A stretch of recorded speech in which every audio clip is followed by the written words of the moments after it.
Yeah. Well, No, that's Andy Griffith. That's what it was. Yeah, football.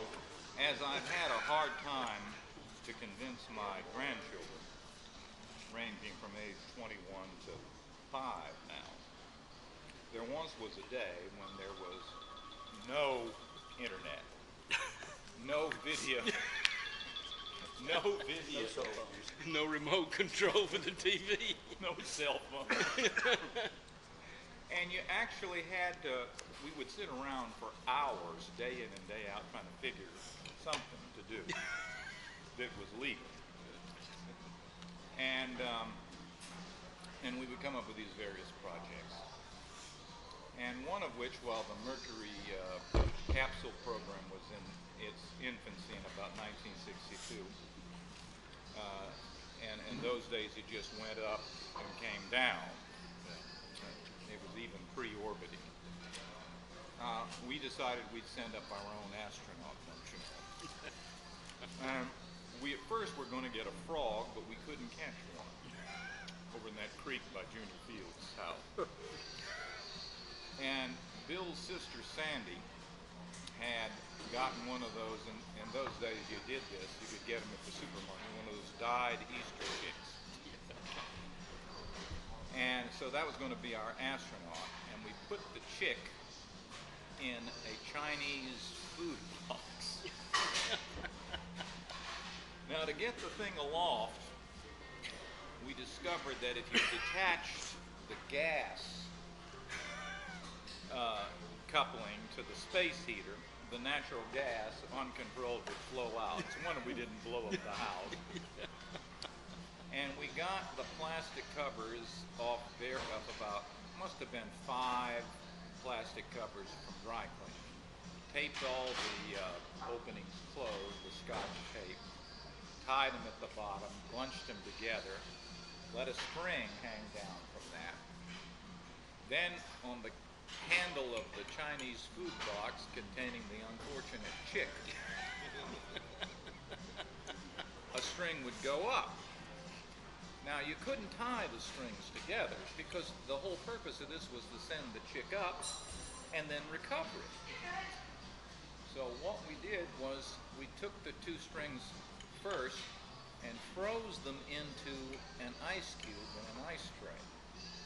The theory being that once you tied the bottom one to the chicken box and the top one to the balloons, it would go aloft, the ice cube would melt, and release what was attached to the box, which was a silk scarf parachute. And we were old enough to drive, and so we tracked it with binoculars. Well, and here was poor Sandy. Field was pretending to be a newspaper, TV anchor, and was interviewing everybody. And he'd say, and now we have the mother of the chick. What comment do you have, Ms. Alsup, on sending your offspring into this first Mississippi suborbital flight? And she was screaming, chicken murderers, chicken murderers. So now it comes time to release the thing. And it took off the flight. I mean, it might as well have been a rocket. It went up so fast and so high that pretty soon all you could see was a faint flicker of the sun off the plastic bag.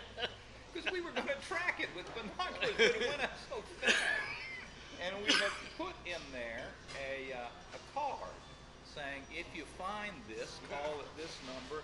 There's a $10 reward. We will come recover the Chickranaut. Because we were wondering whether it would come down in Jackson or Vicksburg or Memphis or who knows where. Well, what was the... Can you guess what was wrong? What was the major flaw in the plan for the release mechanism? This ice cube mechanism. It went up, it got cold. when it's the higher it got, The colder. And so did the it chicken. refroze the ice cube And the chicken. and the chicken. As far as we know, it's still up there orbiting Rankin County. Space junk. And it was, the frog might have acclimated itself better, but the chicken was doomed the minute we let it go. What year was it? What time of year was it? Well, it had to be shortly after Easter, because she had the Easter chick. And she never forgave us for that. To this day, she's 60 years old, has never forgiven us for that. All these guys with all this IQ just failed to engineer this out temperature-wise. We never did think it would go that high. Oh, no, we never dreamed. We thought it would cover easily within sight. Yeah.